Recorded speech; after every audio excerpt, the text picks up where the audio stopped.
You said, keep the table.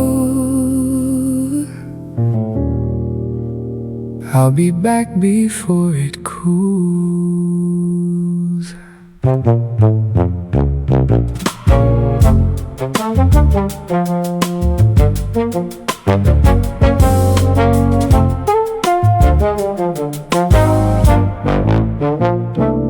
You left your coat at number 18 and put the blue slip by my cup.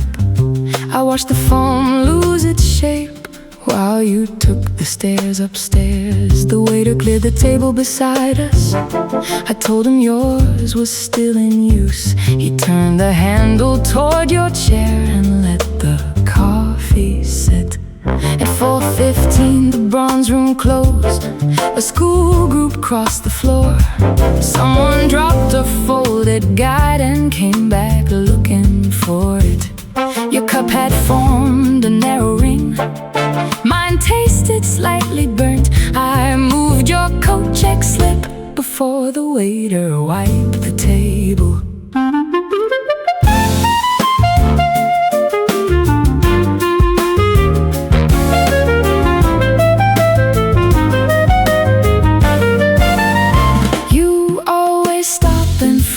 Portraits longer than you mean to.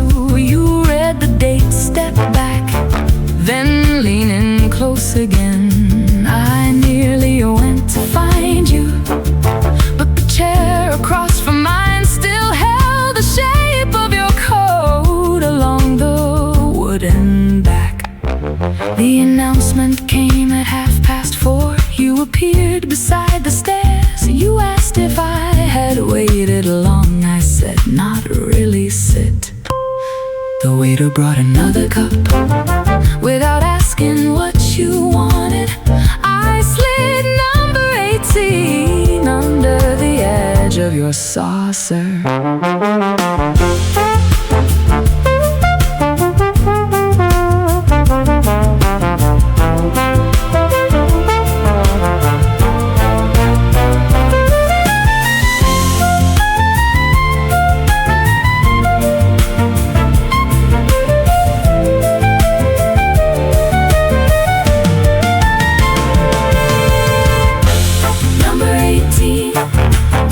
Under your saucer, your coffee came, and you sat down.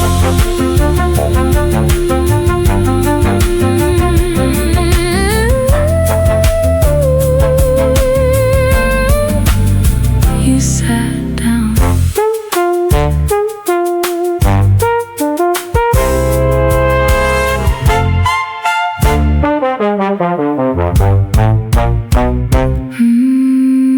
You sat down.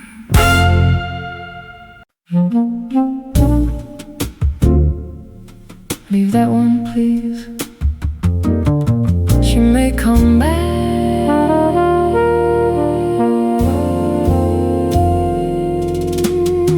You chose a cup with the narrow blue rim. The plain white ones were stacked behind it. You turned it twice before you drank, checking the mark beneath the handle. Your catalog stayed open to page 43.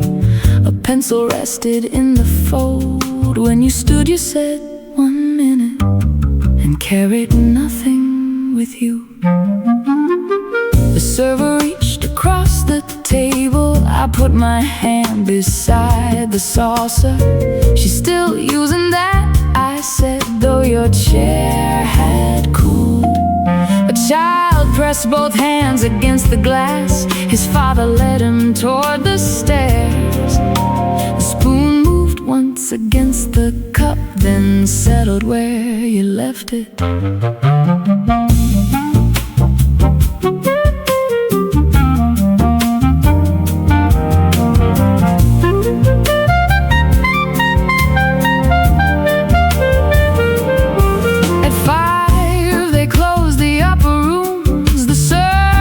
The printed bill. I folded page 43 and placed the pencil near the spine. Two women traded seats behind me.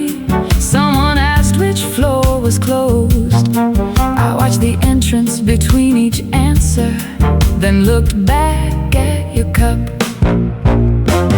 Your number never crossed the screen. The tables emptied one by one.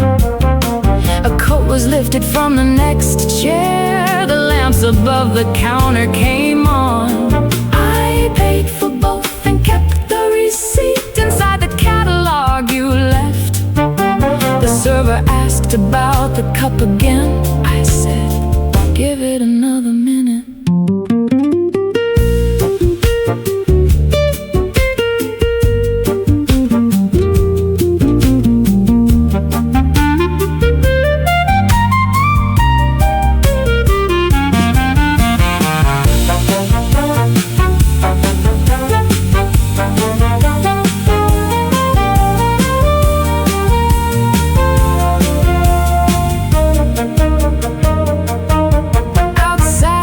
Taxis edged along, the glass doors opened then closed.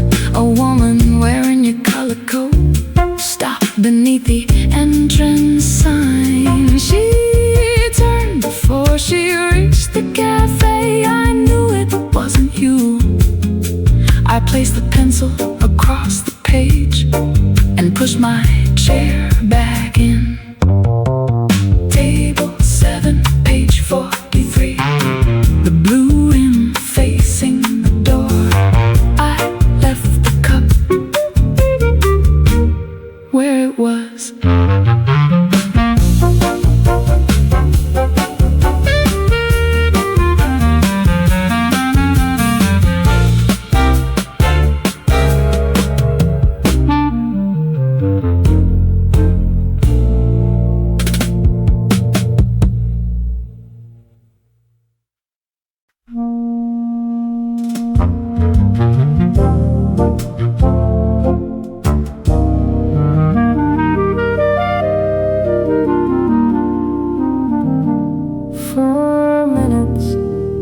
She said,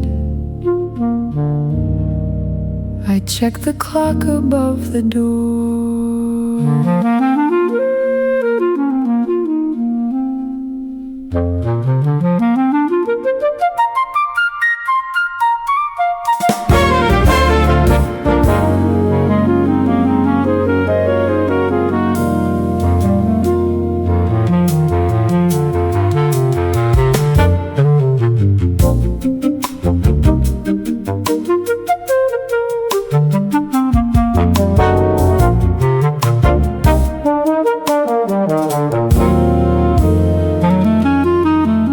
West Hall had 6 empty benches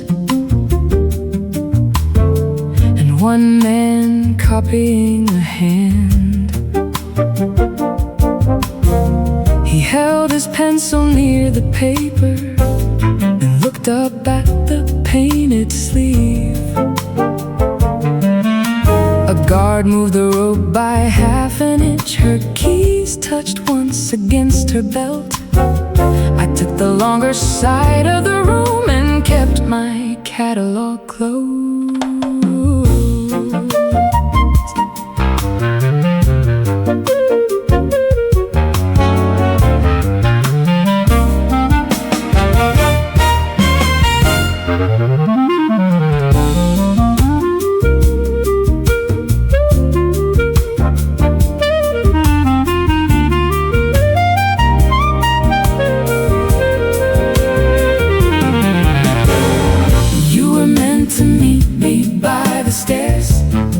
I saw your coat in every doorway. One was shorter, one was darker. One turned before I saw the face. A woman read the same small card 3 times without moving on.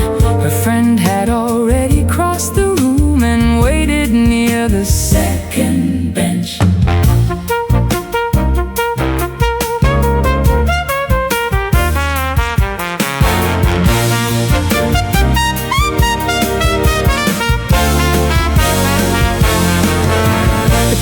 Changed by a single minute. The man erased the painted hand.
and placed it inside my catalog.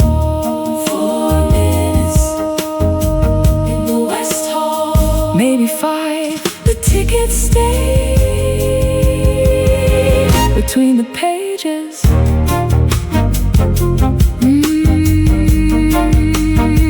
Between the pages.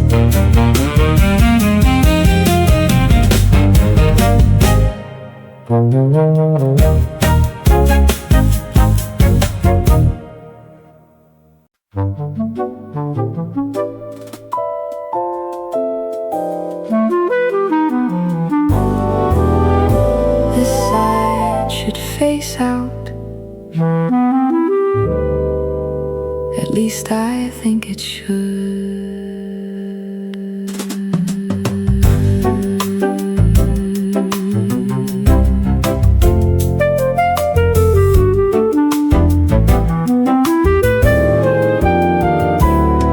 Someone folded the map the wrong way.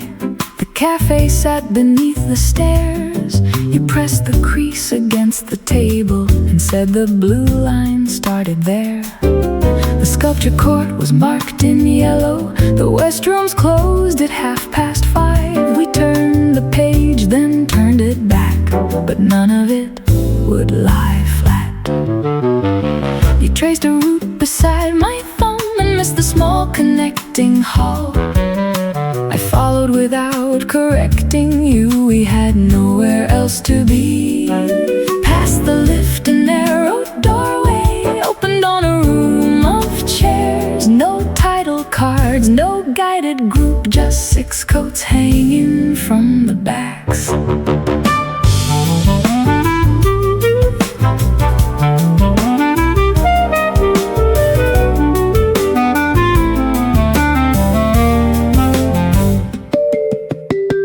You asked if this was part of it.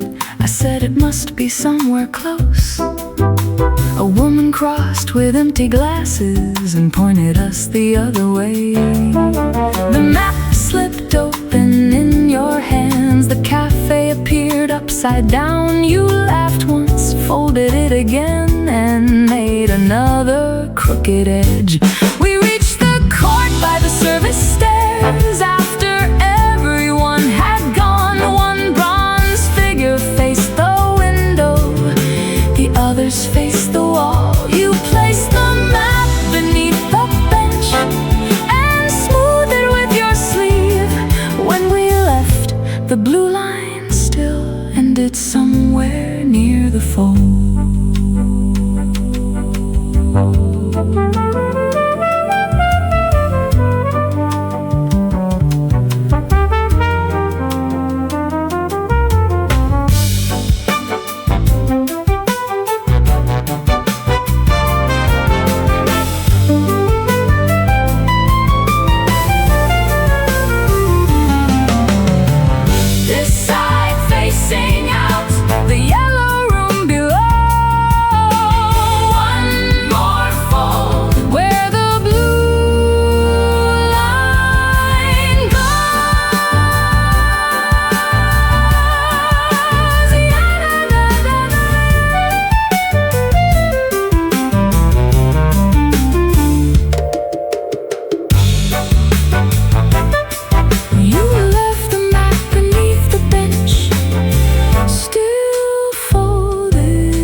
You can have the last piece. I'm not as hungry as I thought.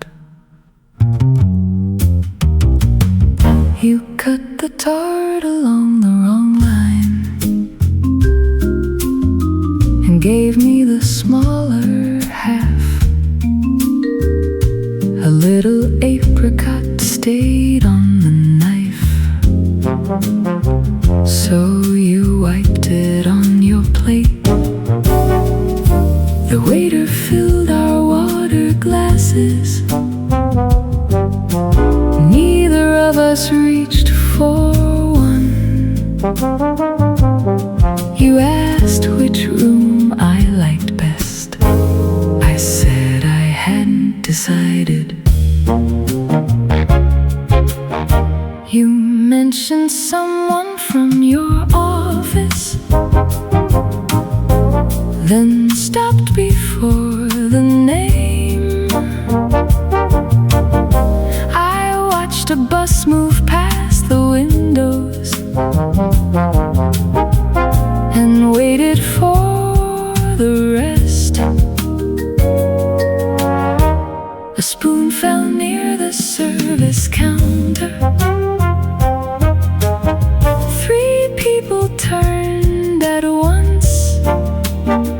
You folded your napkin into quarters and set it by the bill.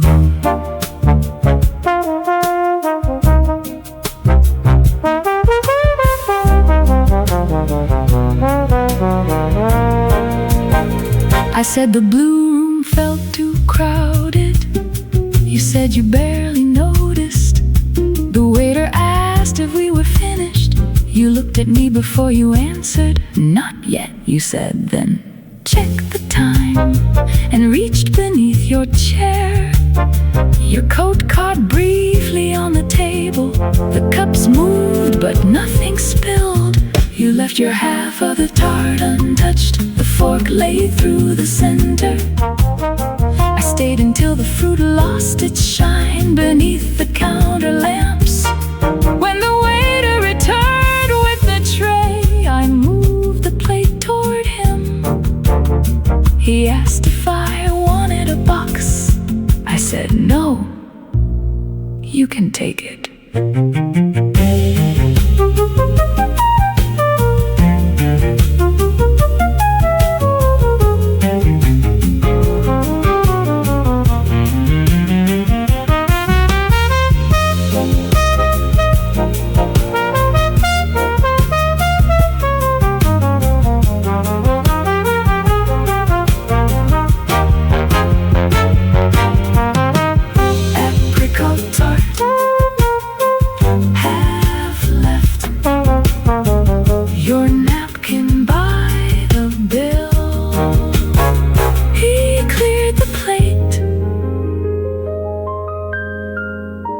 Without the fork,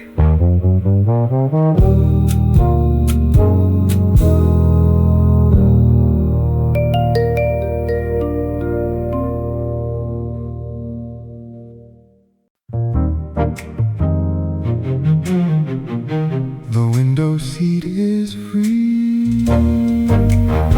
this one is fine.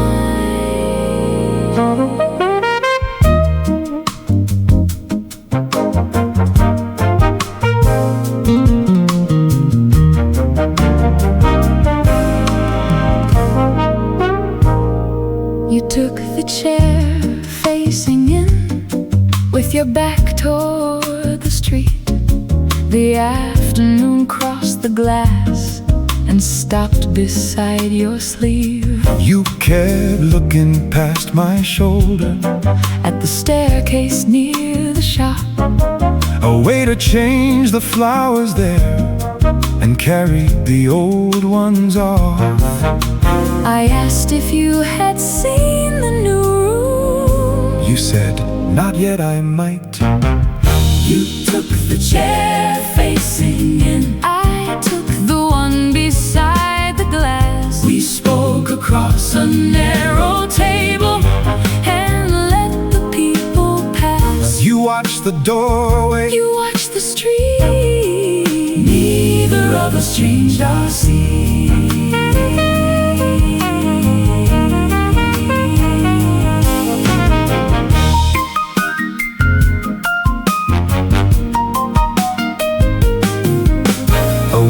Placed her catalog beneath the leg that shook. You reached down first to level it, then handed back the book. She thanked you twice and walked away. You followed her with your eyes. I turned to see what held you there. but only saw the stairs. You asked what time the cafe closed. I said, we still have time. You took the chair facing in. I took the one beside the glass. We spoke across A narrow table and let the people pass. You watched the doorway. You watched the street. Neither of us changed our seat.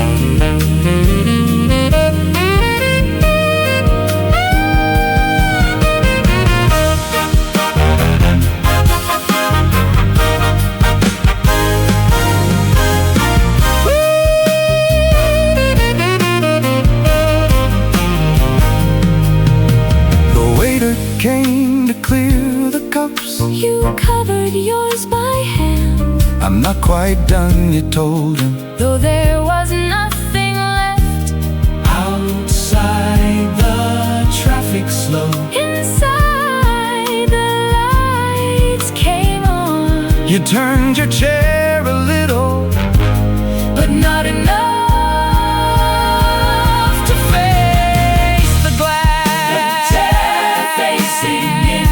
The chair by the glass. 2 cups between us. People walking past. You stood first. You pushed the chair back in. Still facing him.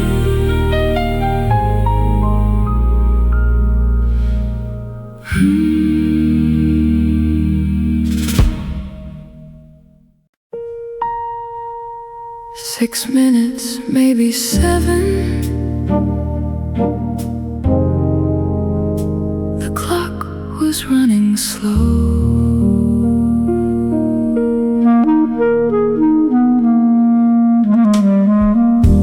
The guard beside the north room looked down at his watch.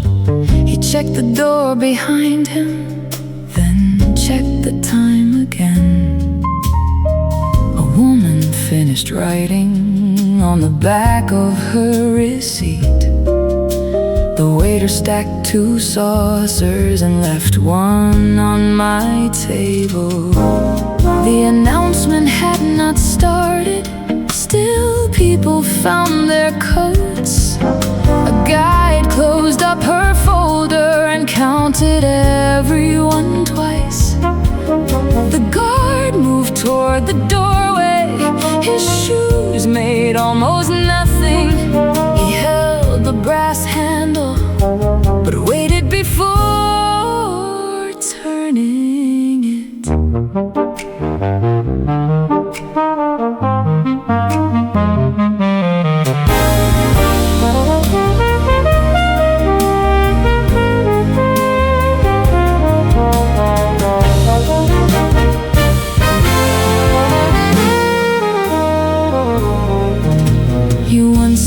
Closing time always makes a room look smaller. The chairs seem closer together.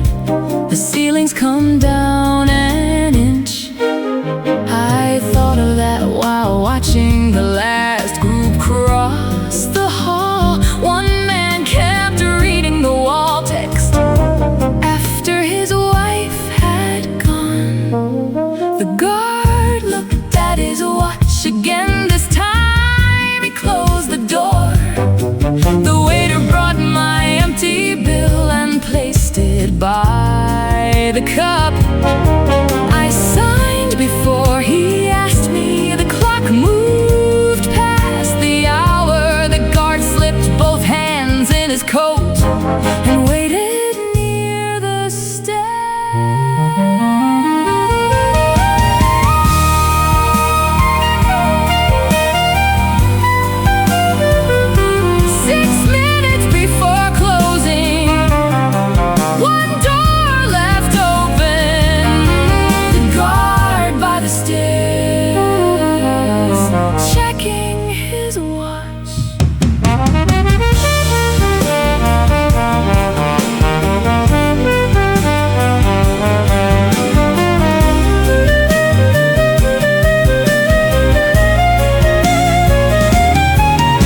paper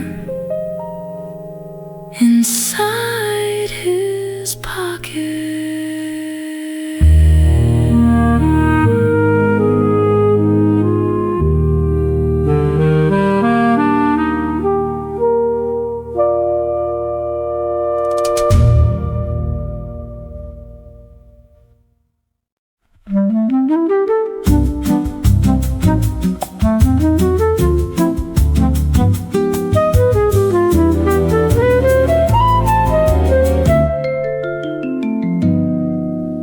Wait, there's something under your coat.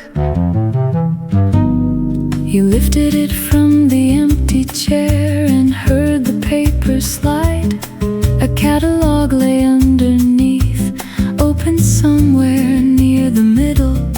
You checked the cover for a name. I looked beneath the table. The waiter said he hadn't seen who left it there.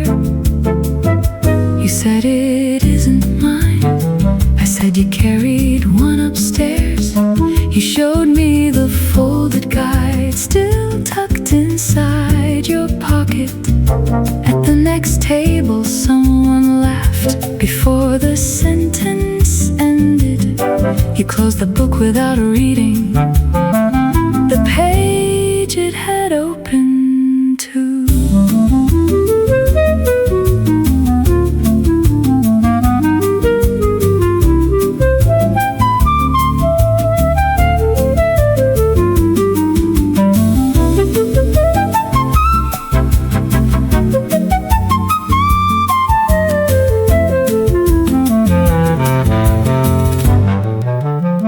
We brought it to the front desk. The woman turned it over twice. A ticket fell from the back cover, dated 3 weeks earlier. She wrote the time beside the title and placed it under the counter. You kept your coat across your arm, though the room had grown warm. Outside you checked your pocket again. The folded guide was gone. We stood between the glass doors while people passed around us. You looked back toward the desk. I held the outer door. Then you buttoned up your coat and said, "Leave it there."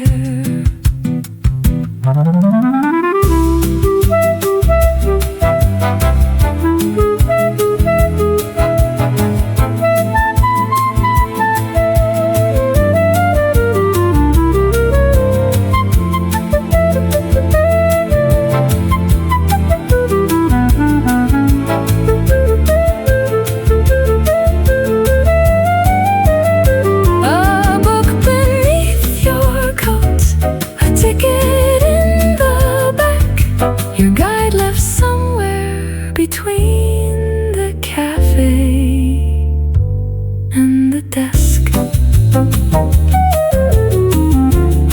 you buttoned your coat and walked outside.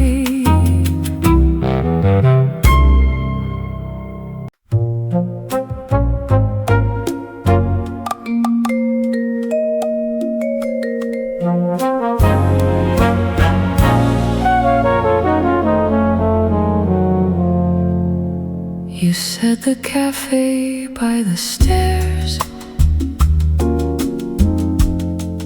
There are 2 of those. I waited near the lower counter with your coffee by my hand. The foam had reached the edge already. I stirred it back with a spoon. The family took the table beside me. Their coats were piled on one chair.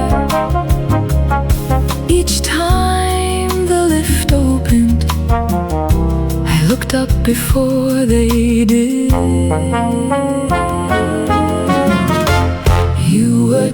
2 floors above me, near the room with the red wall.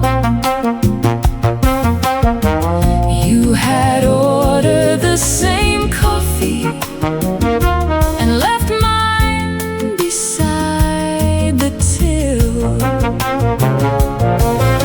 The woman at the information desk answered both of us in turn. She covered the mouthpiece and said, "You're waiting in different cafes."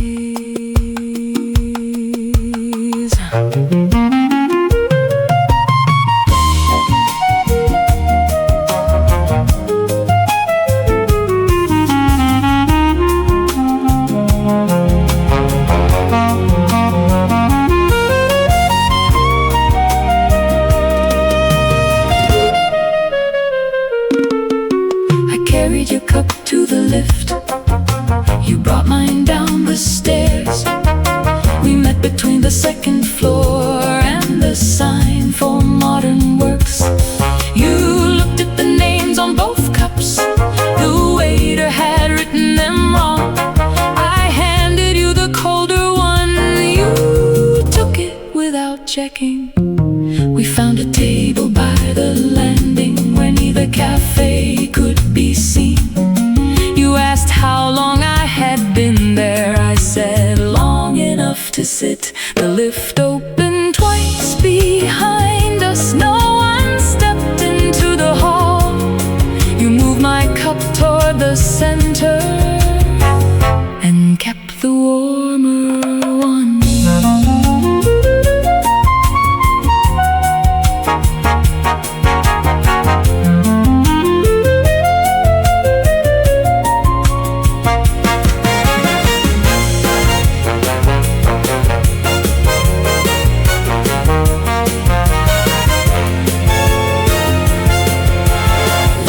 We passed the lower counter. The family had already gone.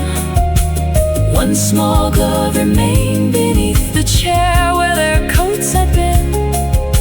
You left both empty cups beside it. I placed the glove on top. Then we took the stairs together, 2 floors down. 2 cups, 2 cafes, the same stairs in between.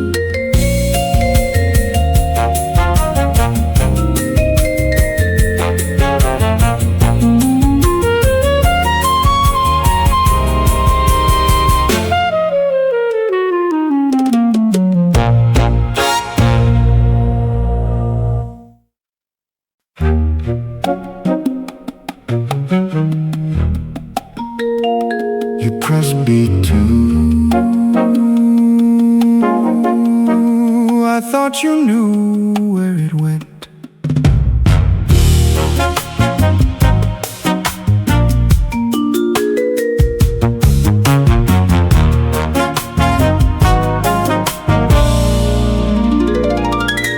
The lift passed the cafe level and carried us below the shop. The numbers changed without a sound. You kept your finger near the panel. A paper sign beside the button had curled away along one edge. I read the smaller line beneath it. You said it's probably still open. The lift stopped lower than expected. The doors moved slowly apart.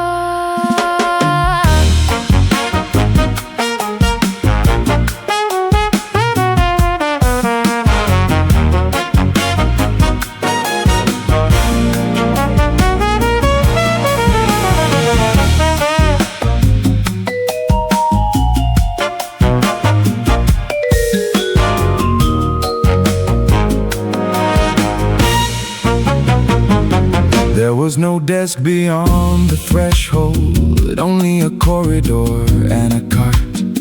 3 wooden crates stood by the wall with arrows drawn across the lids.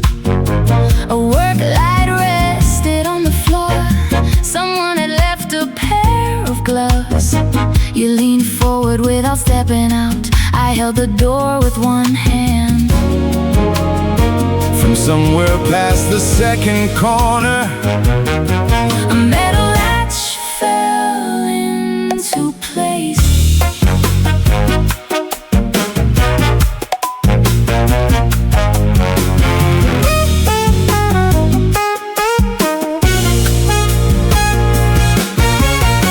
you asked if this was storage.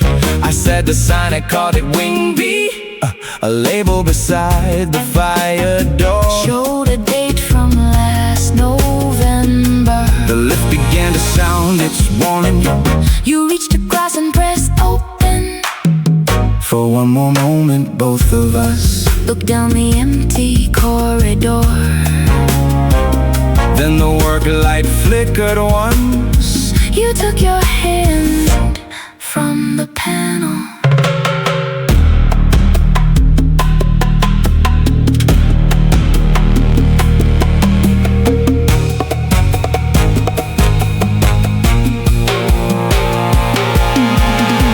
The doors closed over the wooden crates. The numbers started climbing back. You said we never saw the new room. I said, That wasn't it. at the cafe level, no one entered. The doors stayed open by themselves. You stepped out first and checked the map and folded it along a different line. The button marked B2. Remain lit behind us.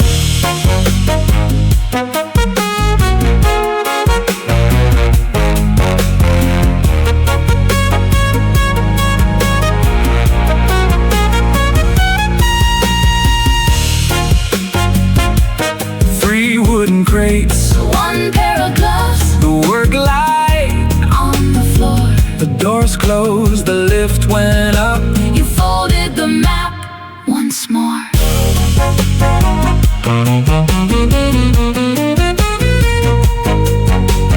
B2 stayed lit until the doors closed.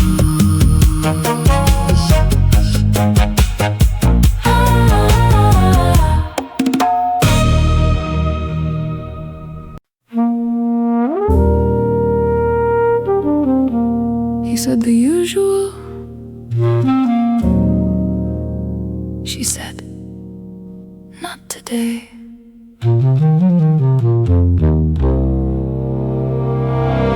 She took the table near the column, the one with the shorter leg.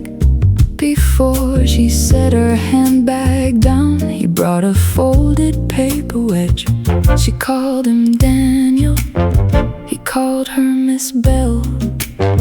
Neither looked at the menu, neither needed to. He placed a glass beside her left hand and turned the label toward the wall. She asked about his younger brother. He said the train was late again. A tour group filled the entrance. She waited for them to pass, then pointed toward the pastry case without leaving her chair.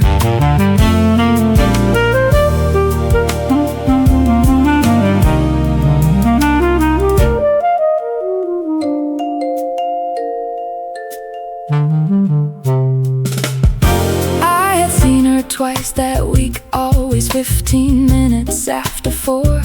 The same dark coat across her knees, the same small notebook by the spoon. This time she opened to a blank page and wrote a number near the top. Daniel brought a second cup and left it opposite her. No one came to take the chair. The second cup stayed where it was. She asked Daniel for the bill before the coffee had gone cold. He folded it without a tray and placed it underneath the notebook. She circled the number once, then closed the cover.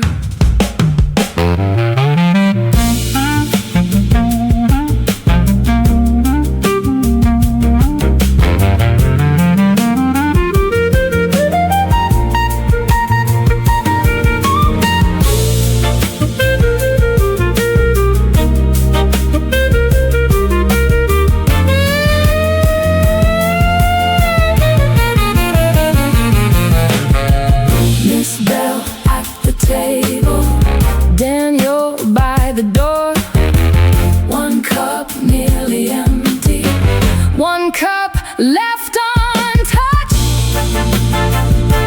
She took the notebook. He took the second cup.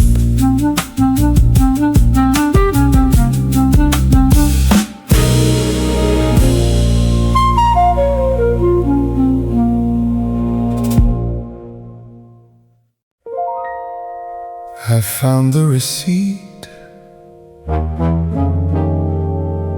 where the blue room begins.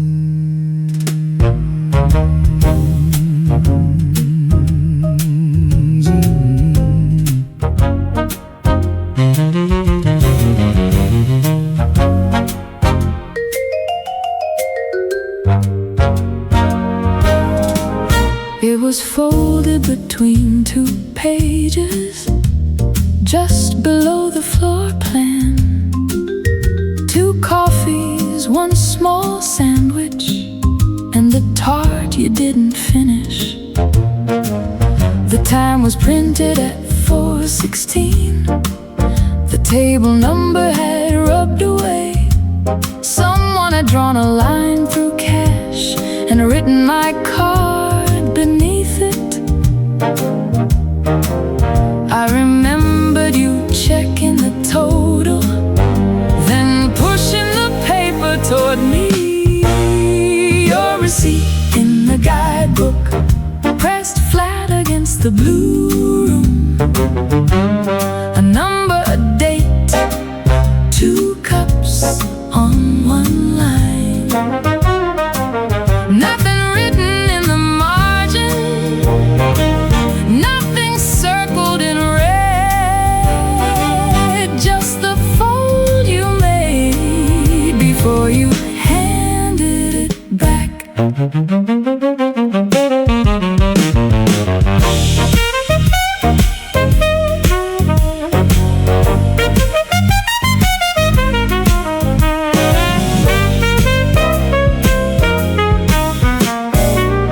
The exhibition had closed last Sunday. The cafe had changed its menu. I checked the website for no reason and left the page open a while. The waiter's name was still readable. The ink had faded near the edge. One item had been taken off after neither of us ordered it. I could not remember who kept the change or why we left so quickly. Your receipt in the guidebook, pressed flat against the blue room. A number, a date, 2 cups on 1 line. No note beside the staircase, no mark where we had been, just the fold you made before you handed it back. I closed the book, then opened it to see if the paper moved. It stayed against the same photograph, creased through the printed frame. I placed it farther toward the spine and smoothed the corner once, then put the guidebook on the shelf with the receipt still inside. 4:16, 2 coffees, the receipt between the pages. I closed the book without unfolding it.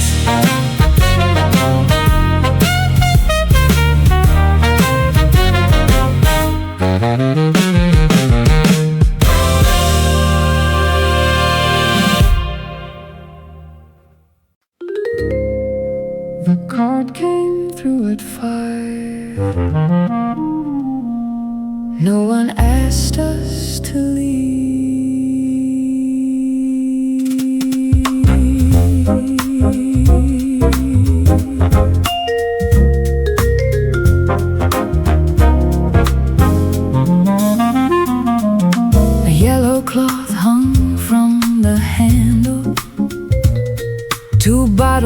beneath the shelf. The woman pushing it knew exactly which table still belonged to someone. She moved around the man by the window, then waited near my chair. I lifted the guidebook from the floor and placed it across my knees. You were still reading the small print beneath the photograph of the stairs.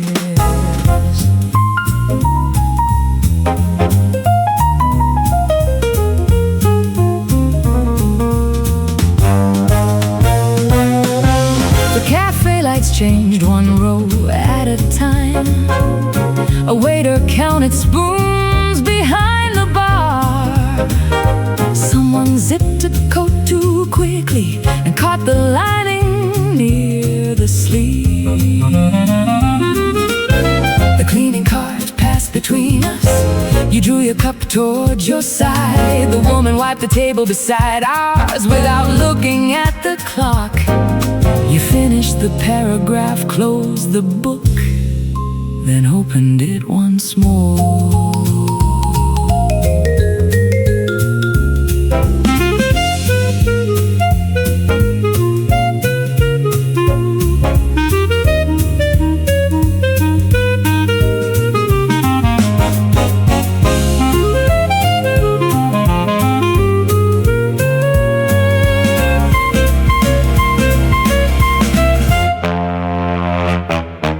The cup returned without the bottle. The yellow cloth had disappeared. A paper sign was placed near the doorway, though nobody stopped to read it.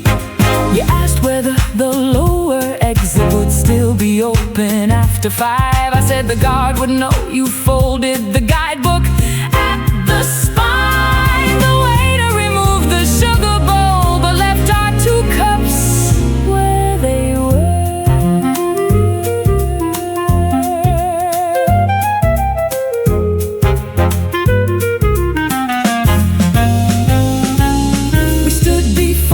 Chairs were stacked to carry both cups to the counter. The woman with the cart moved past us and pressed the lift with her elbow. When the doors opened, she went down. We waited for the next one. You handed me the folded guidebook and checked the closing time again. The yellow cloth was caught beneath the final table. The car came through at 5. The cups stayed where they were. One sign by the doorway, one cloth beneath the chair. You picked up the cloth and left it on the cart.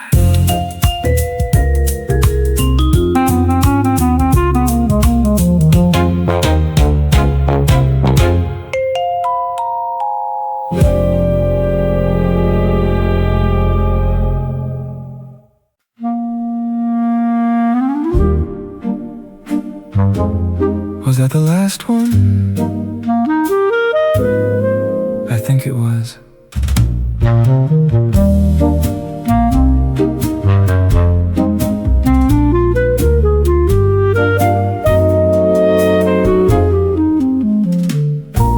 The guide stood near the ticket desk with 12 names on a page. She counted twice, removed one clip, and looked toward the cafe. You were explaining why the portrait had been moved from the other wall. I watched her raise the folder once, then lower it again. A couple hurried from the coat check. She waved them through the door. You turned around a moment late and asked where they were going. The final tour, the waiter said, while setting down the bill. You checked the time above the counter. I finished what was in my cup.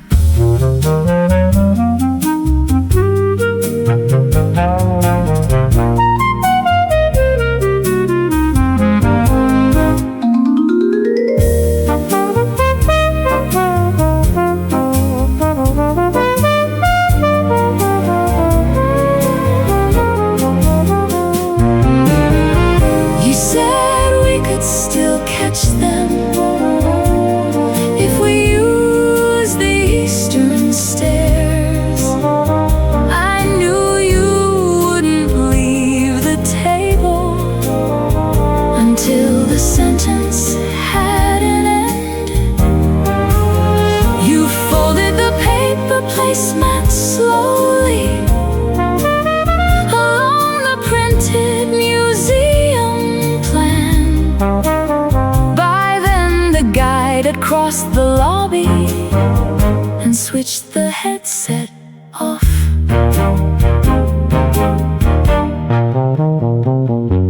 We found her near the staff room door, returning pencils to a case. You asked if there would be another. She said tomorrow just past noon. Then she closed the folder at her waist and held the door for someone else.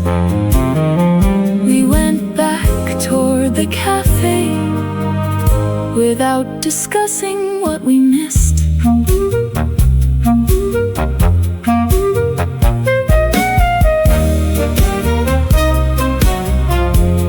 12 names on the page,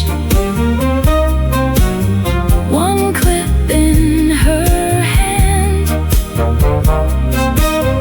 The guide closed her folder. We took the eastern stairs. The placemat stayed folded on the table.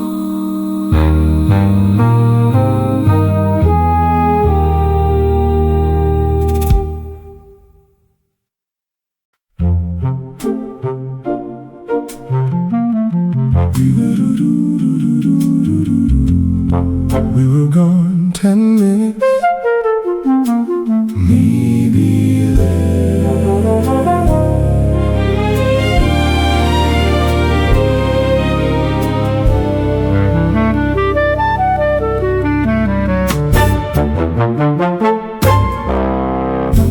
And when we came back through the glass doors, the chairs were pushed beneath the table.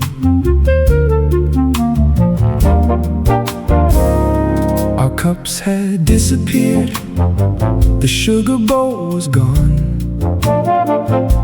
A damp circle marked the place where your saucer had been.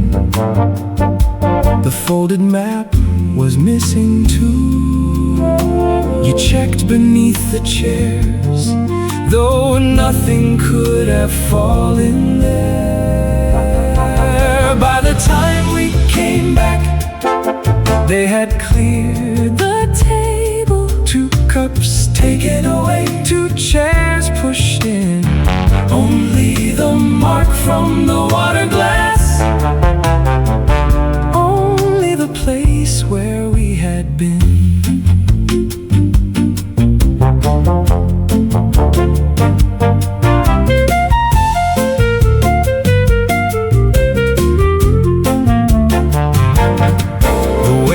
Recognized your coat and pointed toward the counter. Your catalog lay beside the till with the receipt inside.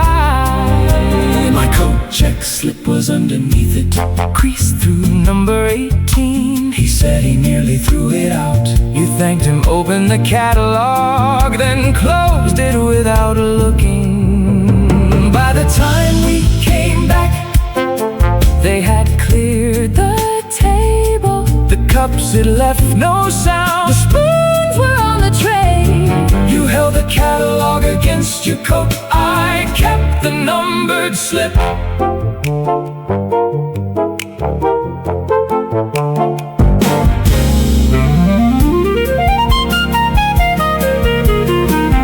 There were other tables near the window. You said we could sit again. The waiter brought 2 clean cups and asked what we had ordered. Neither of us answered at first. You placed the old receipt between us. 2 clean cups, 1 folded receipt, number 18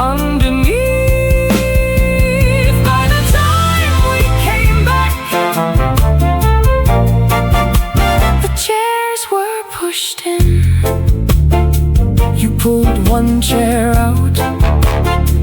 I sat down.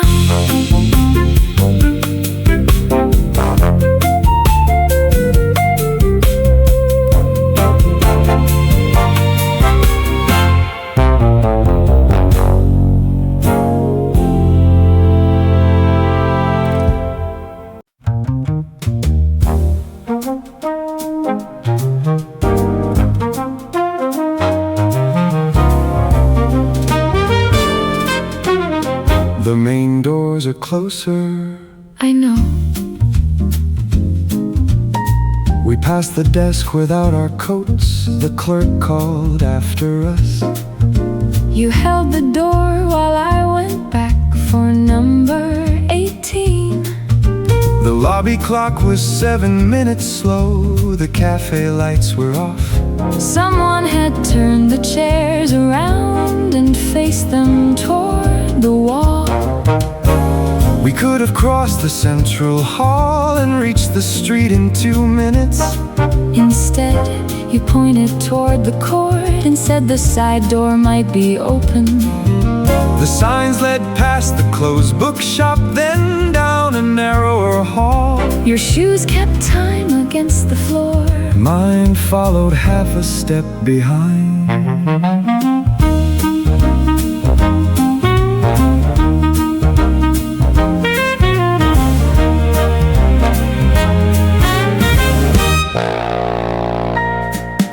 The sculpture court was empty, except for 2 folded chairs. A paper cup stood on the ledge. The lid had blown away. You asked what I had meant before. Back at the table by the stairs, I said, nothing you need to answer. you nodded and kept walking. At the lower door, the handle turned, but the outer gate was locked. We crossed the court a second time and took the eastern corridor. The guard from the north room saw us and raised one hand toward the lift. You thanked him without stopping. He watched us take the stairs. Outside, the buses had thinned. The pavement held a day's heat. You gave me back the numbered slip You had kept inside your glove. I asked which way you were going. You looked toward the longer street. We walked as far as the corner before either of us turned.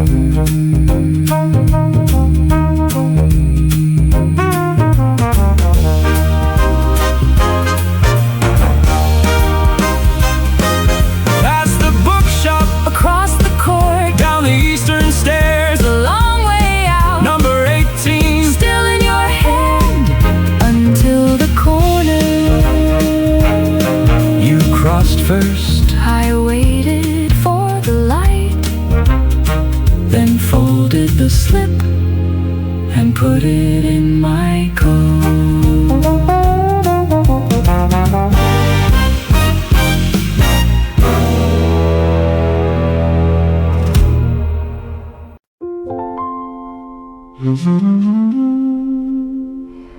You said keep the table, I'll be back before it cools.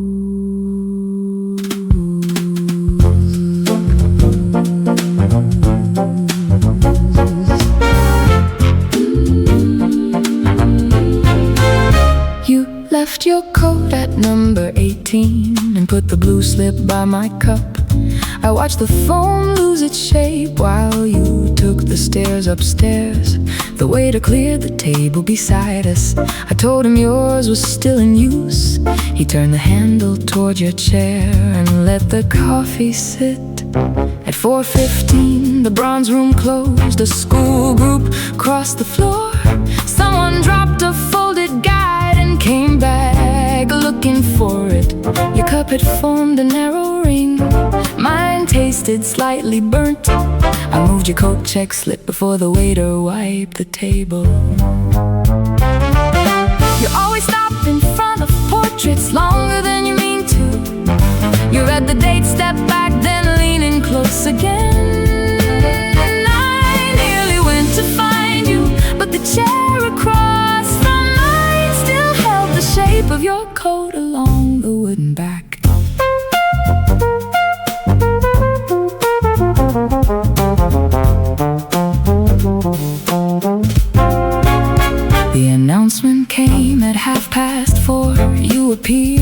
beside the stairs. You asked if I had waited long. I said not really. Sit. The waiter brought another cup. Without asking what you wanted, I slid number 18 under the edge of your saucer.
Leave that one, please.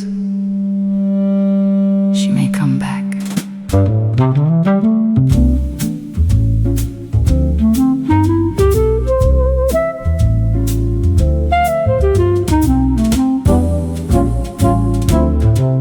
You chose the cup with the narrow blue rim. The plain white ones were stacked behind it.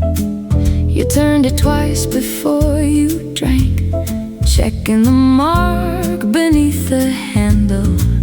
Your catalog stayed open to page 43. A pencil rested in the fold. When you stood, you said 1 minute and carried nothing with you. The server reached across the table. I put my hand beside the saucer she's still using that. I said, though your chair had cooled. A child pressed both hands against the glass. His father led him toward the stairs. The spoon moved once against the cup, then settled where you left it.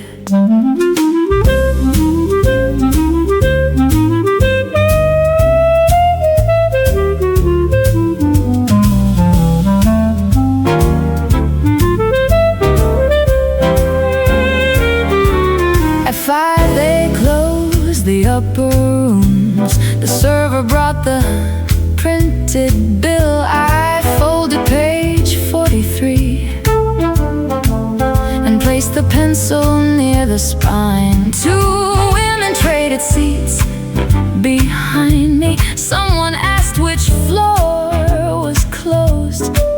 I watched the entrance between each answer, then looked back at your cup. Your number never crossed the screen. The tables emptied one by one. A coat was lifted from the next chair. The lamps above the counter came on. I paid for both and kept the receipt.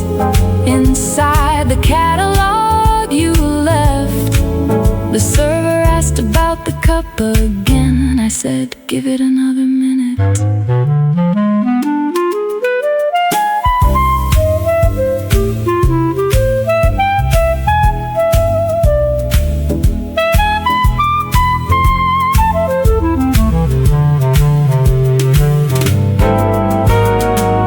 Outside, the taxis edged along. The glass doors opened, then closed. A woman wearing your color coat stopped beneath the entrance sign. She turned before she reached the cafe. I knew it wasn't you. I placed the pencil across the page and pushed my chair back in.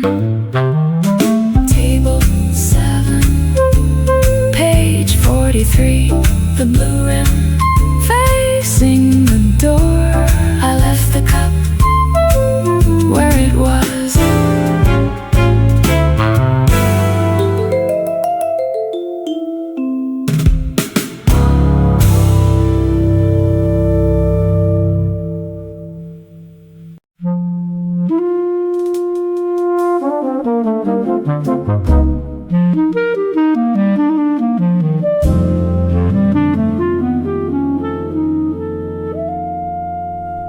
4 minutes, she said. I checked the clock above the door.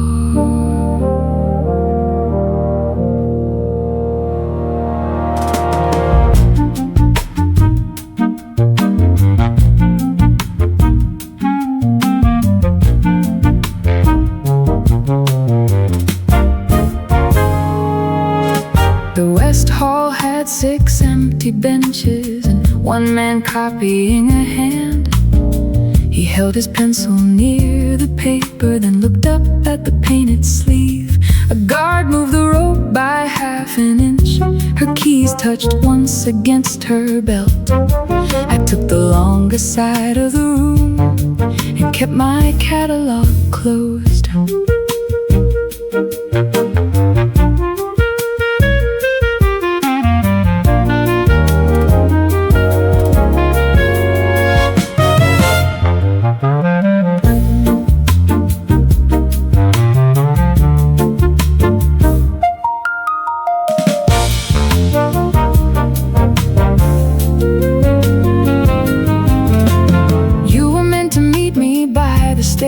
I saw your coat in every doorway. One was shorter, one was darker. One turned before I saw the face. A woman read the same small card 3 times without moving on. Her friend had already crossed the room and waited near the second bench.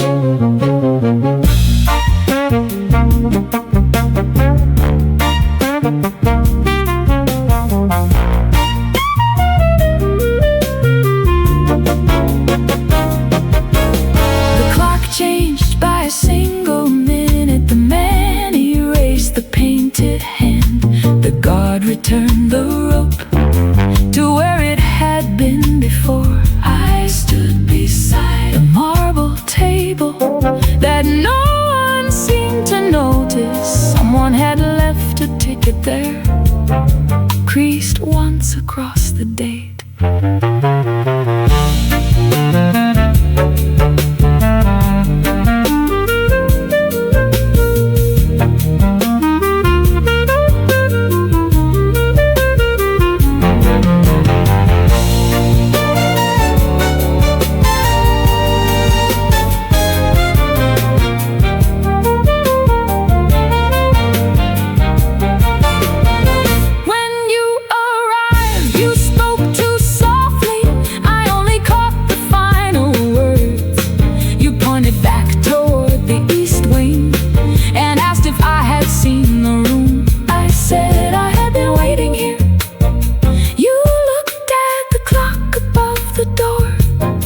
Then you picked up the folded ticket and placed it inside my catalog. 4 minutes in the West Hall, maybe 5. The ticket stayed between the pages.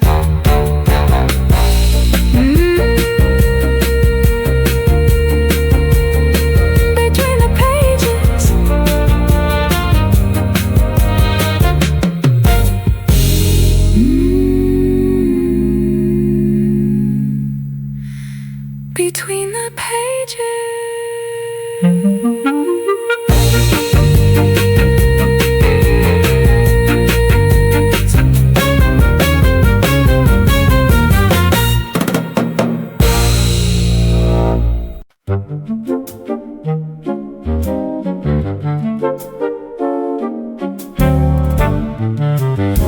This side should face out.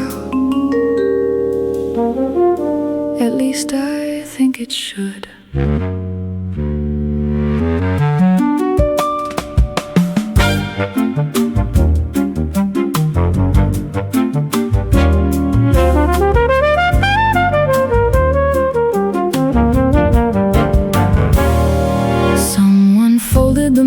the wrong way. The cafe sat beneath the stairs. He pressed the crease against the table and said the blue line started there. The sculpture court was marked in yellow. The west rooms closed at 5:30. We turned the page, then turned it back, but none of it would lie flat. We traced a route beside my thumb and missed the small connecting hall. I followed without correcting you. We had nowhere else to be. Past the lift, a narrow doorway opened on a room of chairs. No title cards, no guided group, just 6 codes hanging from the backs.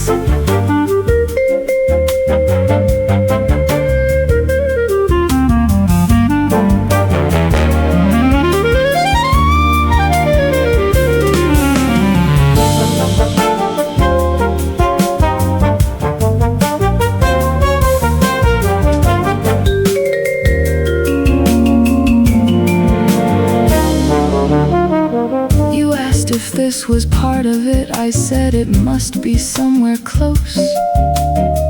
A woman crossed with empty glasses and pointed us the other way. The map slipped open in your hands. The cafe appeared upside down. You laughed once, folded it again, and made another crooked edge. We reached the court by the service stairs after everyone had gone. One bronze figure faced the window, the others faced the wall. You placed the map beneath the bench and smoothed it with your sleeve. When we left, the blue line still ended somewhere near the fold.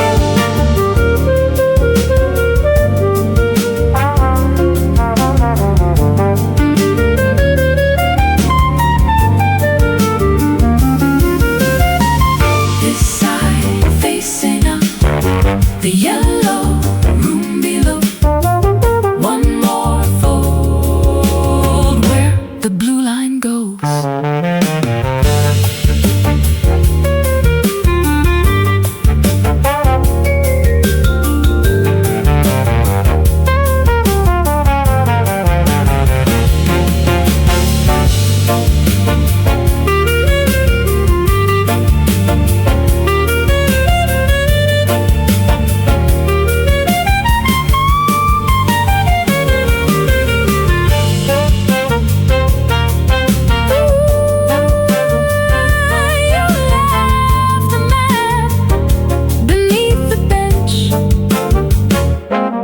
Still folded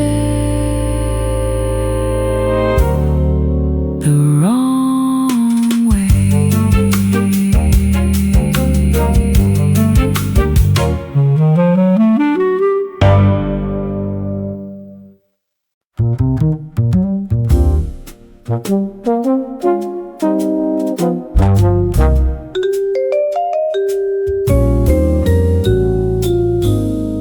You can have the last piece. I'm not as hungry as I thought. You cut the tart along the wrong line and gave me the smaller half. A little apricot stayed on the knife, so you wiped it on your plate. The waiter filled our water glasses. Neither of us reached for one. You asked which room I liked best. I said I hadn't decided. You mentioned someone from your office, then stopped before the name. I watched a bus move past the windows and waited for the rest. A spoon fell near the service counter. 3 people turned at once.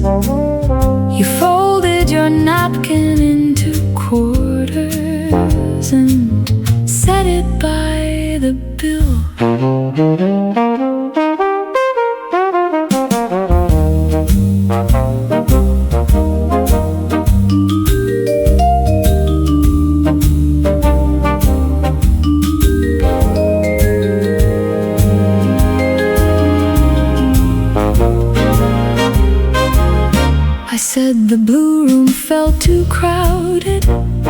You said you barely noticed.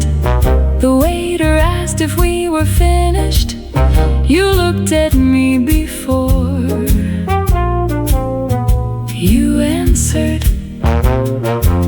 Not yet, you said, then checked the time and reached beneath your chair. Your coat caught briefly on the table. The cups moved, but nothing spilled. You left your half of the tart untouched, the fork laid through the center. I stayed until the fruit lost its shine beneath the counter lamps. When the waiter returned with the tray, I moved the plate toward him. He asked if I wanted a box. I said, no, you can take it.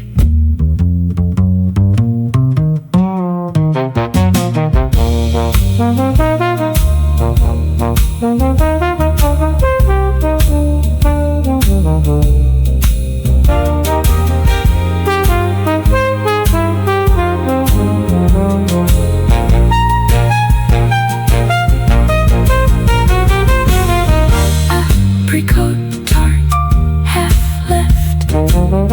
Your napkin by the bill. He cleared the plate without the fork.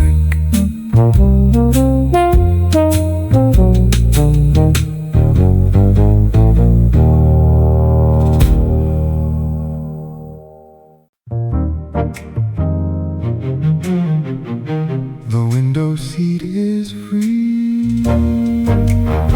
This one is fine.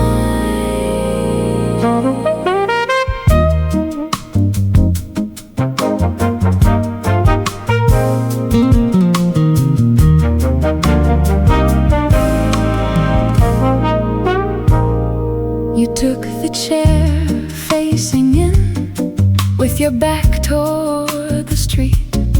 The afternoon crossed the glass and stopped beside your sleeve. You kept looking past my shoulder At the staircase near the shop, a way to change the flowers there and carry the old ones off. I asked if you had seen the new room. You said, not yet, I might. You took the chair facing in. I took the one beside the glass. We spoke across a narrow table and let the people pass. You watched the doorway. You watched the street. Neither of us changed our seat.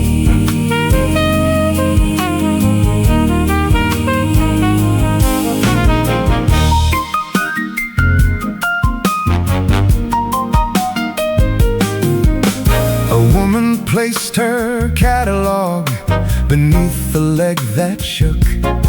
You reached down first to level it, then handed back the book. She thanked you twice and walked away. You followed her with your eyes. I turned to see what held you there, but only saw the stairs. You asked what time the cafe closed. I said, we still have time. You took the chair facing in. I took the one beside the glass. We spoke across a narrow table and let the people pass. You watched the doorway. You watched the street. Neither of us changed our seat.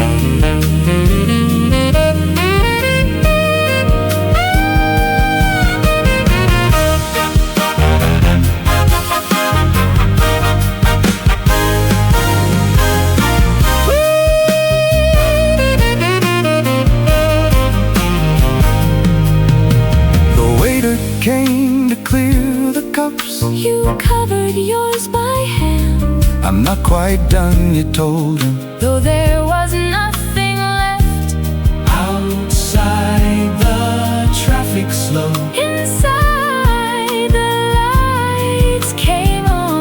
You turned your chair a little, but not enough to face the glass. The chair facing in, the chair by the glass.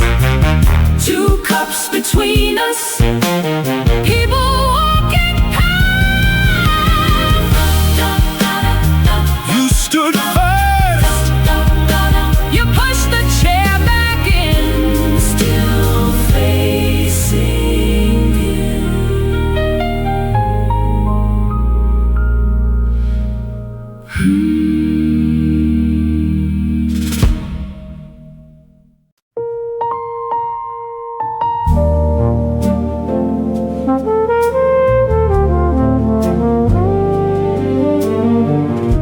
6 minutes, maybe 7. The clock was running slow.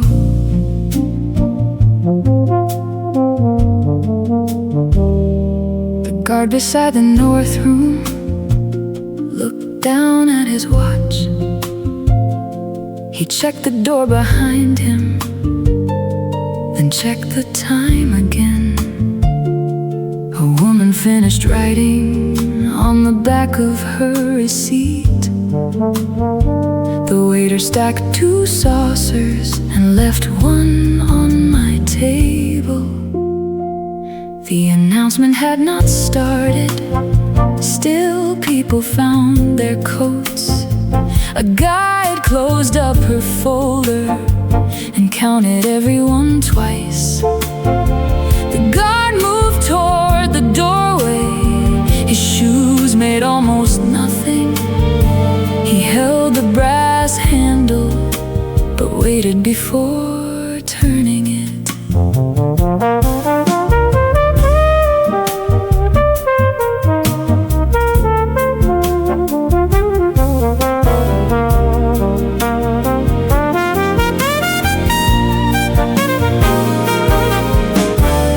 You once said closing time always makes a room look smaller. The chairs seem closer together, the ceilings come down an inch. I thought of that while watching the last group cross the hall. One man kept reading the wall text after his wife had gone. The guard looked at his watch again. This time he closed the door. The waiter brought my empty bill and placed it by the cup. I signed before he asked me. The clock moved past the hour. The guard slipped both hands in his coat and waited near the stairs.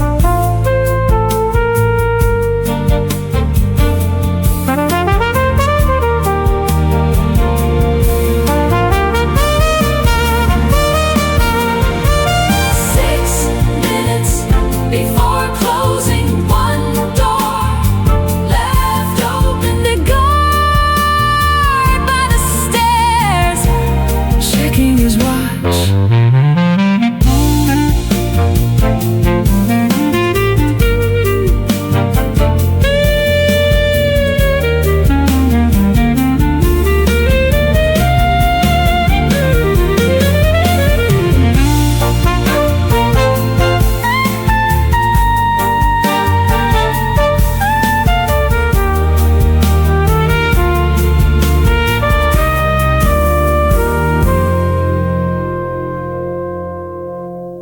The announcement began.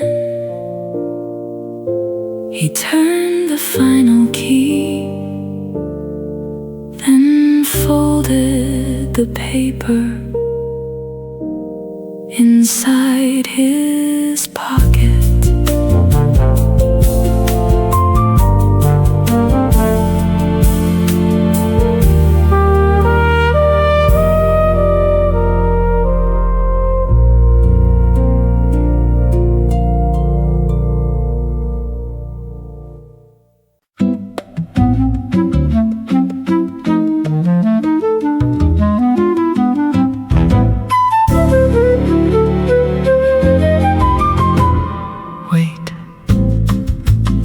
There's something under your coat.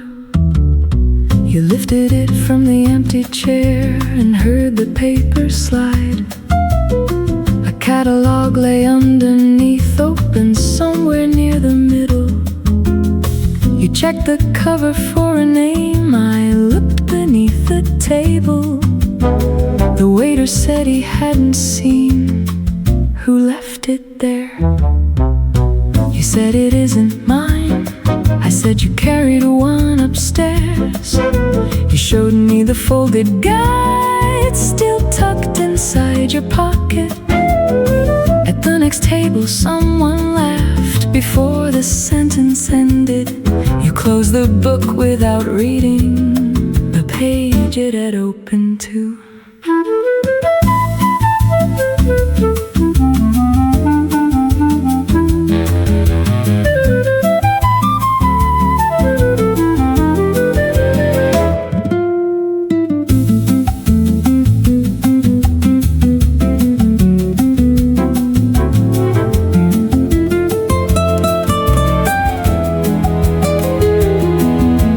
Brought it to the front desk. The woman turned it over twice. A ticket fell from the back cover, dated 3 weeks earlier. She wrote the time beside the title and placed it under the counter. You kept your coat across your arm, though the room had grown warm. Outside, you checked your pocket again. The folded guide was gone. We stood between the glass doors while people passed around us. You looked back toward the desk. I held the outer door. Then you buttoned up your coat and said, "Leave it there."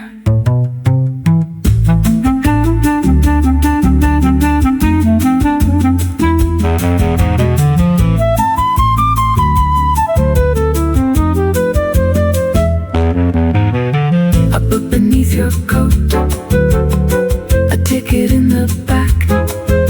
Your guide left somewhere between the cafe and the desk. You buttoned your coat and walked outside.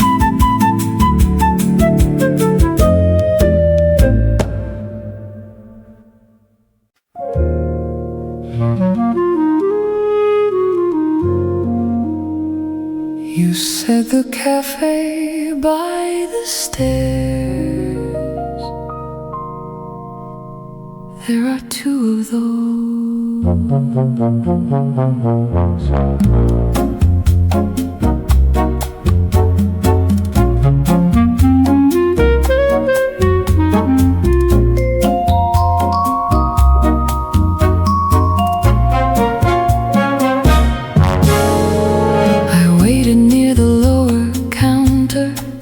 With your coffee by my hand, the foam had reached the edge already. I stirred it back with a spoon. A family took the table beside me. Their coats were piled on one chair. Each time the lift opened, I looked up before they did. You were 2 floors above me, near the room with the red wall. You had ordered the same coffee and left mine beside the till. The woman at the information desk answered both of us in turn. She covered the mouthpiece and said, "You're waiting in different cafes."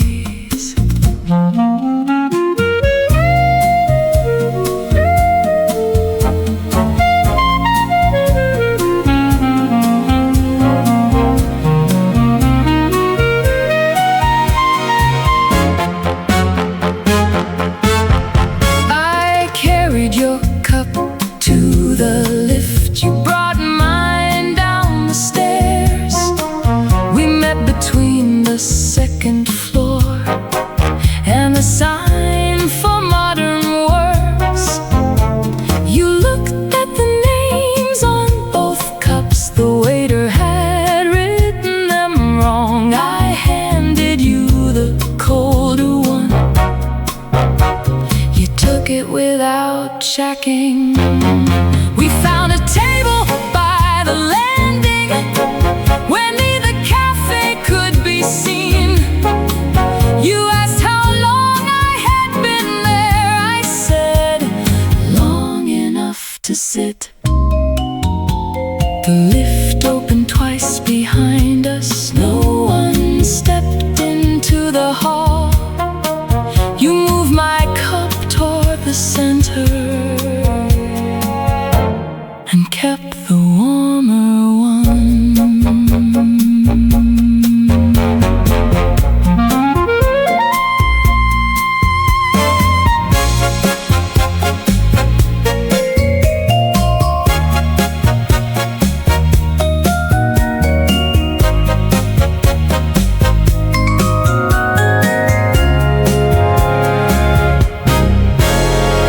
Later we passed the lower counter.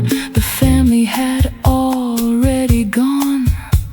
One small glove remained beneath the chair where their coats had been.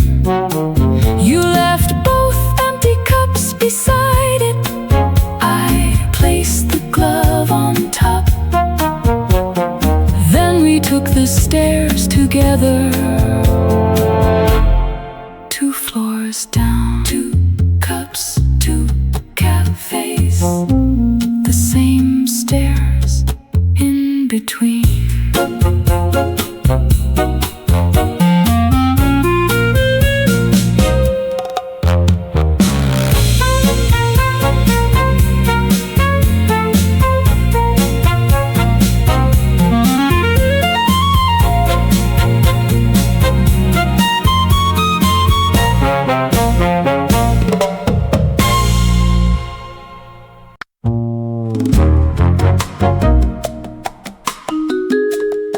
You pressed B2. I thought you knew Where it went.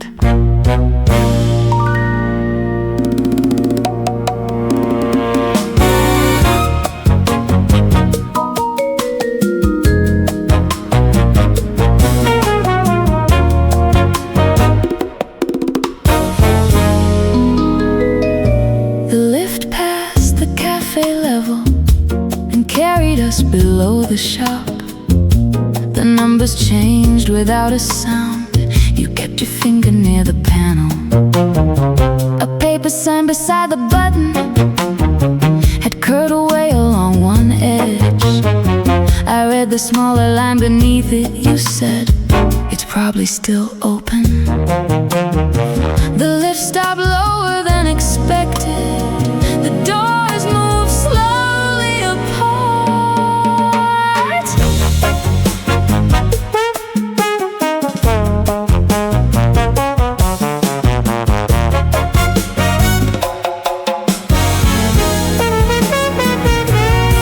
There was no desk beyond the threshold, only a corridor and a cart. 3 wooden crates stood by the wall with arrows drawn across the lids. A work light rested on the floor. Someone had left a pair of gloves. You leaned forward without stepping out. I held the door with one hand. From somewhere past the second corner, a metal latch fell into place. Oh!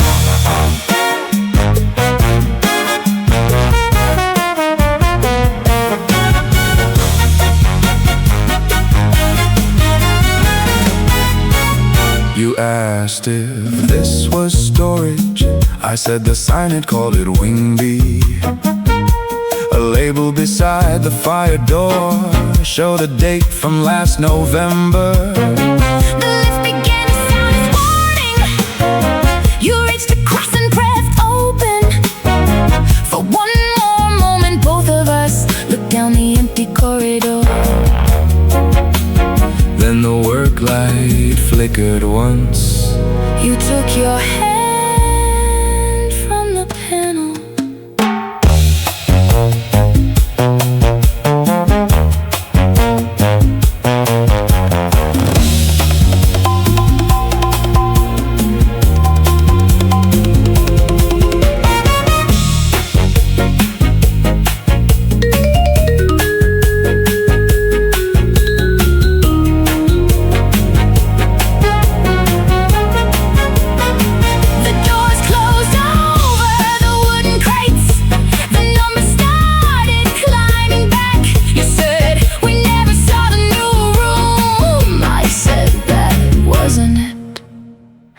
cafe level, no one entered. The doors stayed open by themselves. You stepped out first and checked the map, then folded it along a different line. The button marked B2 remain lit behind us.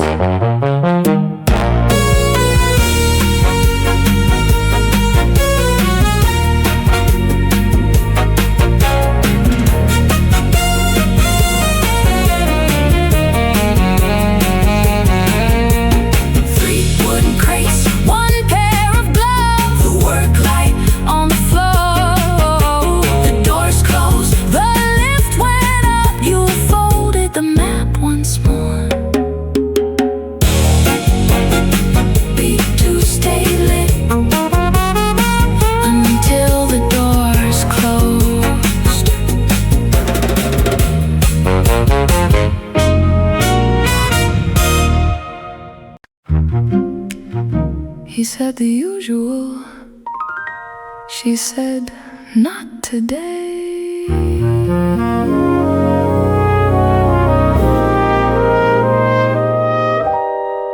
She took the table near the column, the one with the shorter leg.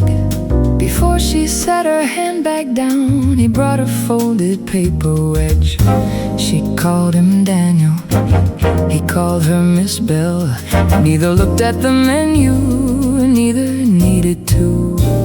He placed a glass beside her left hand and turned the label toward the wall. She asked about his younger brother. He said the train was late again. A tour group filled the entrance. She waited for them to pass, then pointed toward the pastry case without leaving her chair.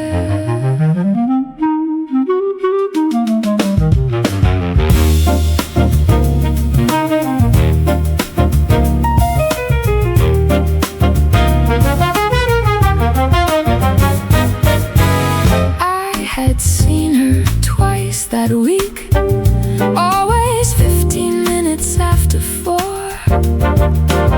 The same dark coat across her knee, the same small notebook by the spoon. This time she opened to a blank page and wrote a number near the top. Daniel brought a second cup and left it opposite her. No one came to take the chair. The second cup stayed where it was. She asked Daniel for the bill. Before the coffee had gone cold, he folded it without a tray and placed it underneath the notebook. She circled the number once, then closed the cover.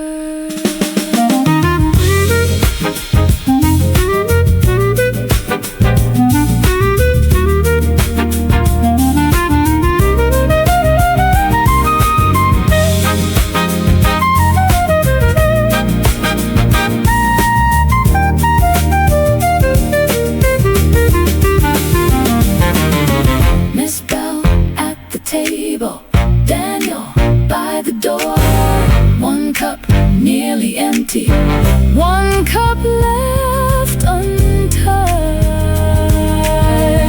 She took the notebook, he took the second cup.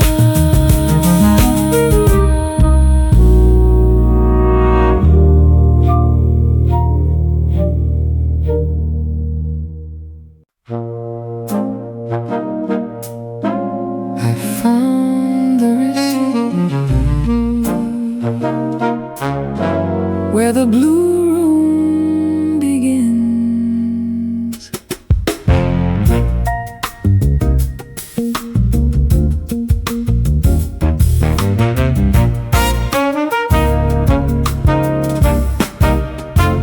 It was folded between two pages, just below the floor plan. 2 coffees, 1 small sandwich, and the tart you didn't finish. The time was printed at 4:16. The table number had rubbed away. Someone had drawn a line through cash and written my card beneath it. I remembered you checking the total, then pushing the paper toward me. Your receipt in the guidebook, pressed flat against the blue room. A number, a date, 2 cups on one line. Nothing written in the margin, nothing circled in red. Just the fold you made before you handed it back.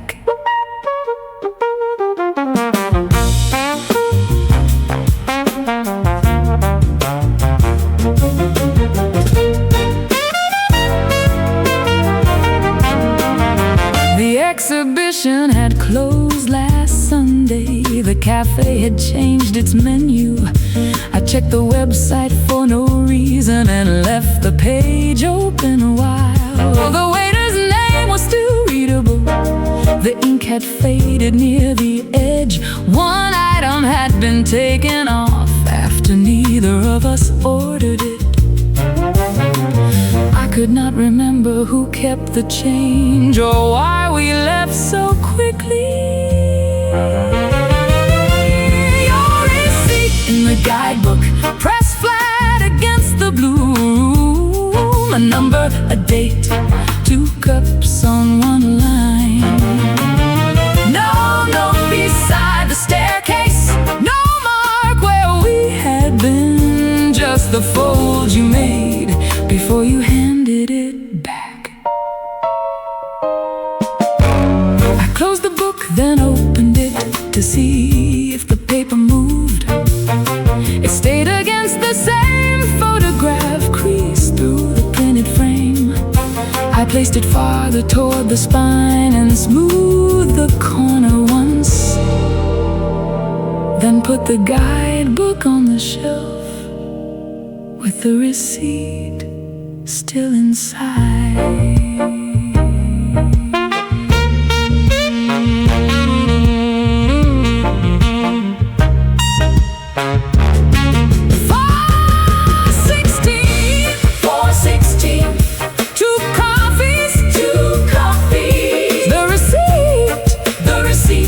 Between the pages,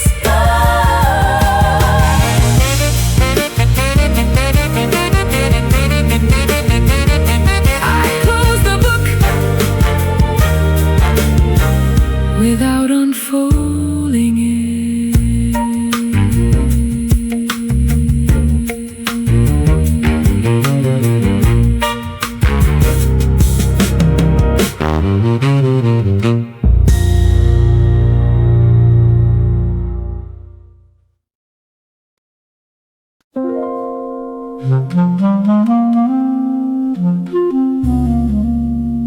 The card came through at 5.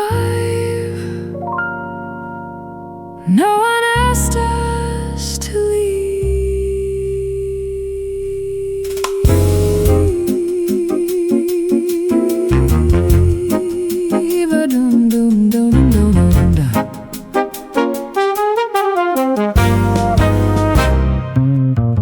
A yellow cloth hung from the handle, 2 bottles knocked beneath the shelf.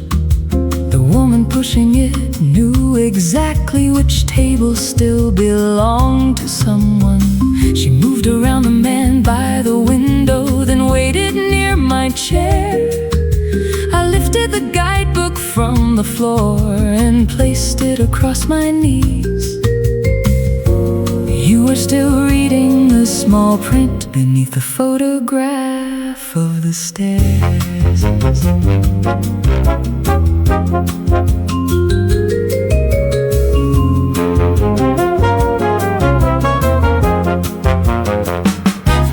The cafe lights changed 1 row at a time. A waiter counted spoons behind the bar.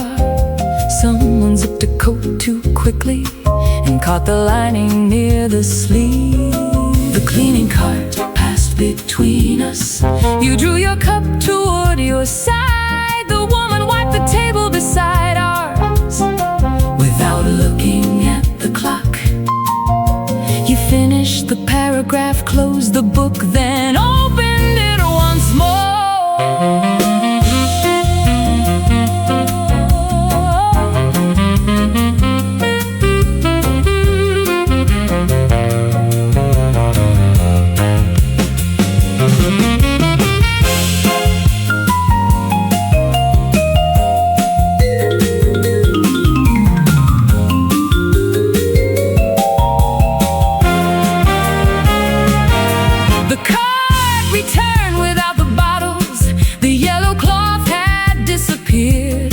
A sign was placed near the doorway, though nobody stopped to read it. You asked whether the lower exit would still be open after 5. I said the guard would know. You folded the guidebook at the spine. The waiter removed the sugar bowl, but left our 2 cups where they were.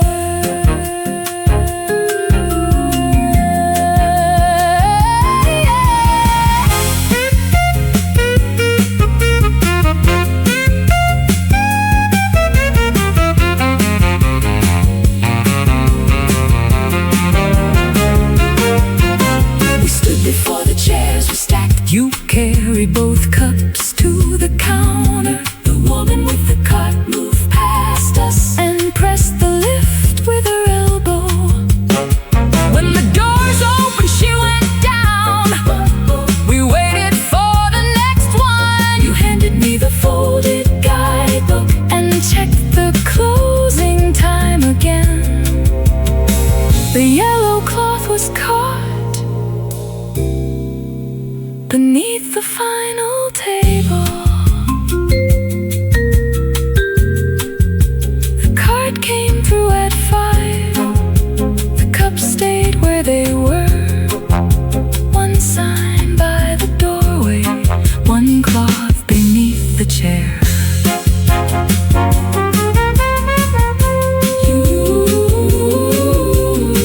You picked up the cloth and left it on the card.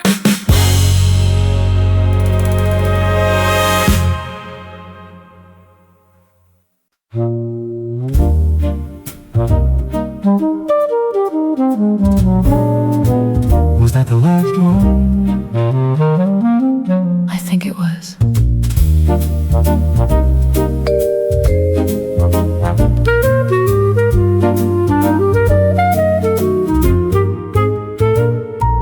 The guide stood near the ticket desk with 12 names on a page. She counted twice, removed one clip, then looked toward the cafe. You were explaining why the portrait had been moved from the other wall. I watched her raise the folder once, then lower it again. A couple hurried from the coat check. She waved them through the door. You turned around a moment late and asked where they were going. The final tour, the waiter said, while setting down the bill. You checked the time above the counter. I finished what was in my cup.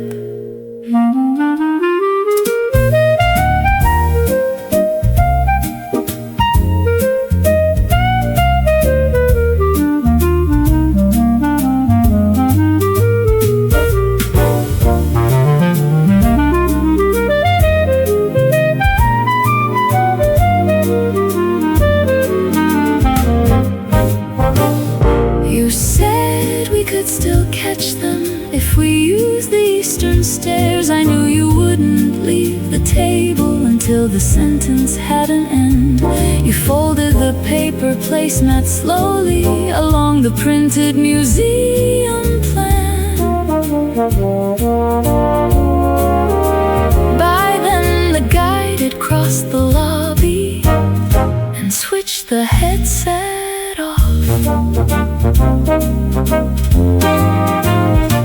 We found her near the staff room door, returning pencils to a case.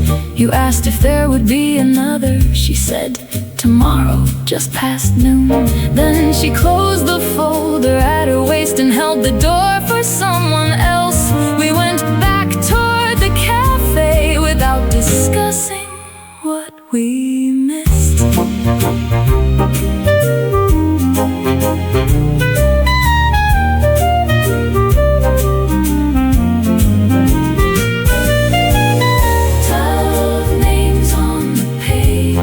One clip in her hand, the guide closed her folder. We took the eastern stairs.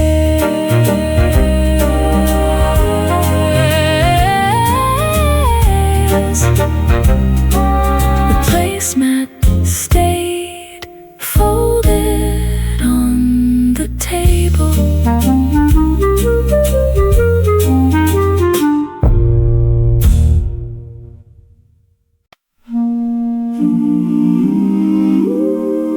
We were gone 10 minutes, maybe less.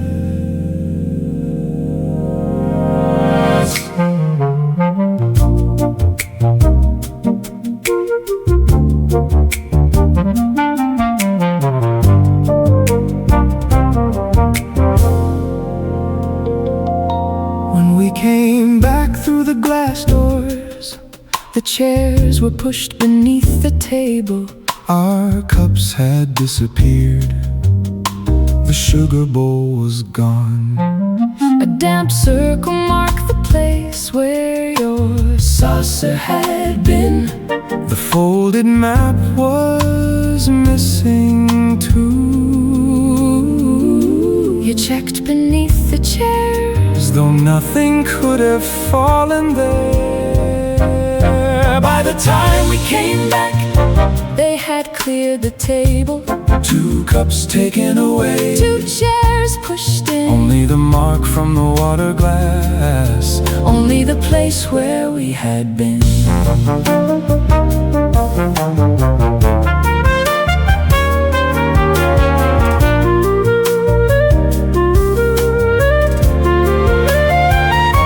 The waiter recognized your coat and pointed toward the counter. Your catalog lay beside the till with a receipt inside.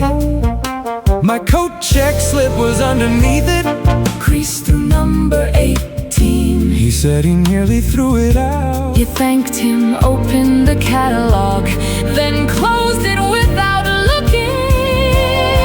By the time we came back, they had cleared the table. The cups had left no sound. The spoons were on the tray. He held a catalog against your coat. I kept the numbered slip.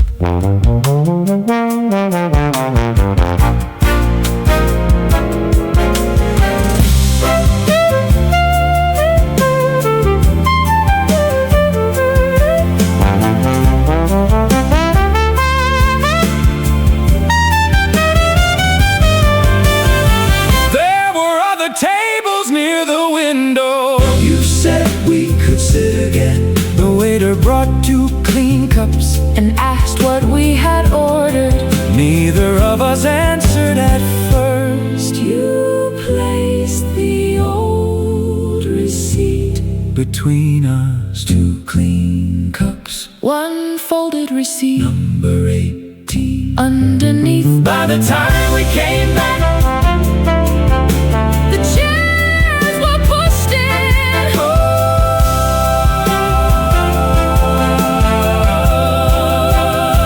You pulled 1 chair out.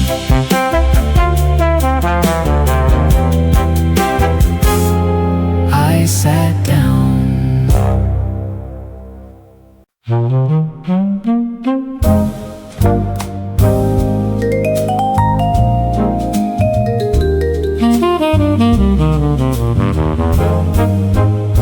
The main doors are closer. I know.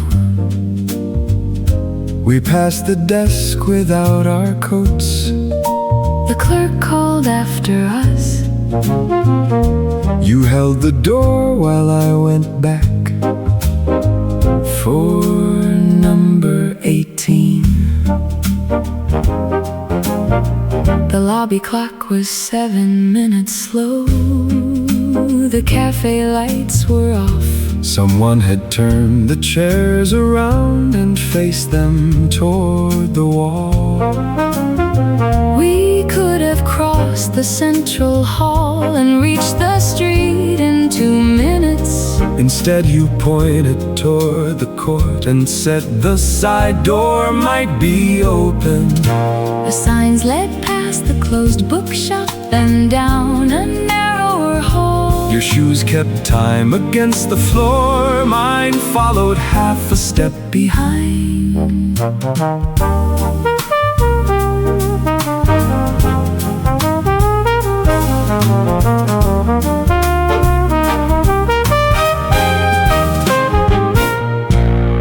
The sculpture court was empty, Except for 2 folded chairs. a paper cup stood on the ledge. The lid had blown away. You asked what I had meant before. Back at the table by the stairs, I said nothing you need to answer. you nodded and kept walking.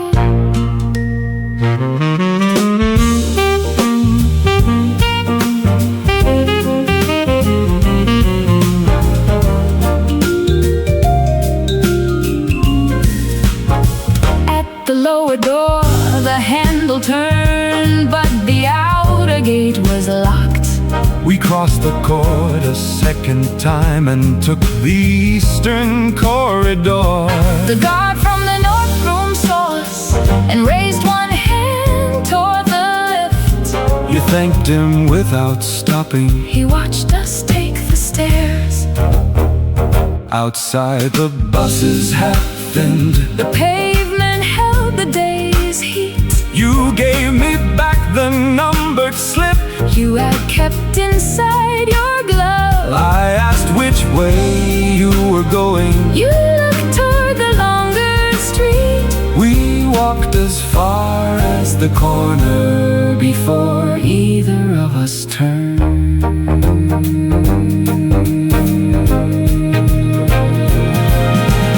Past the bookshop, across the court, down the eastern stair. The long way out. Number 18, still in your hand until the corner.